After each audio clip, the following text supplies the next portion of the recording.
আজ তোমাদের সাথে শেয়ার করব পারফেক্ট চিজ কর্ন মোমো আর স্পাইসি মোমো চাটনির রেসিপি। কোনো রকম মোমো স্টিমার ছাড়া বাড়িতেই বানিয়ে ফেলো খুবই সহজ পদ্ধতিতে। আমি অন্তরিকা চলে এসেছি আরো একটা নতুন রেসিপি নিয়ে। প্রথমে বানিয়ে নিচ্ছি স্পাইসি মোমো চাটনি।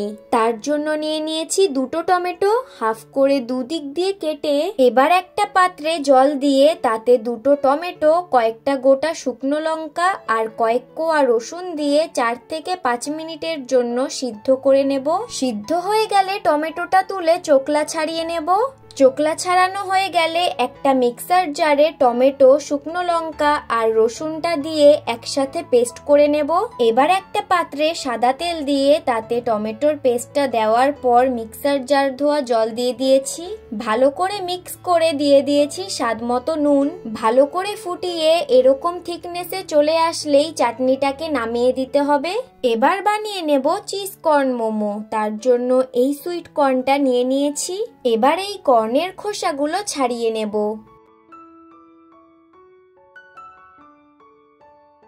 এবার এই কর্নের মাথাটাকে বাদ দিয়ে মাঝখান দিয়ে কেটে হাফ করে নেব।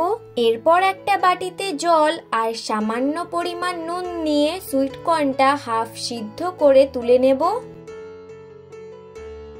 ঠান্ডা হয়ে গেলে সুইট কর্নটা এরম ভাবে ছাড়িয়ে চপড করে নেব।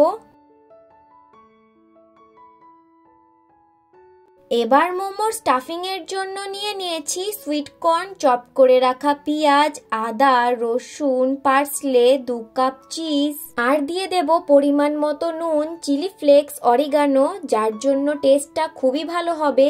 এবার সবগুলোকে একসাথে মিক্স করে নেব।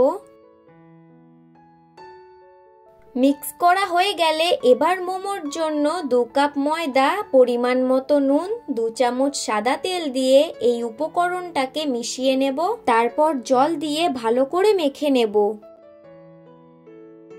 মাখা হয়ে গেলে এবার এই ডো থেকে ছোট ছোট লেচি কেটে নেব। এবার এই ছোট লেচি নিয়ে পাতলা করে বেলে নেব। তোমরা চাইলে বড় করে বেলে কোনো বাটি বা কাটারের সাহায্যে কেটে নিতে পারো। মাঝখানে চিজ আর কর্নের স্টাফিং দিয়ে ঠিক এরম ভাবে মোমোর আকারে মুড়ে নেব।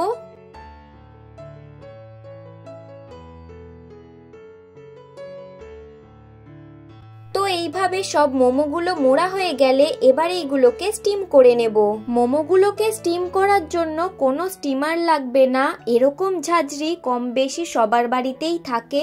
এই ঝাঁঝরিতে অয়েল ব্রাশ করে মোমোগুলোকে দিয়ে দেব স্টিম হওয়ার জন্য।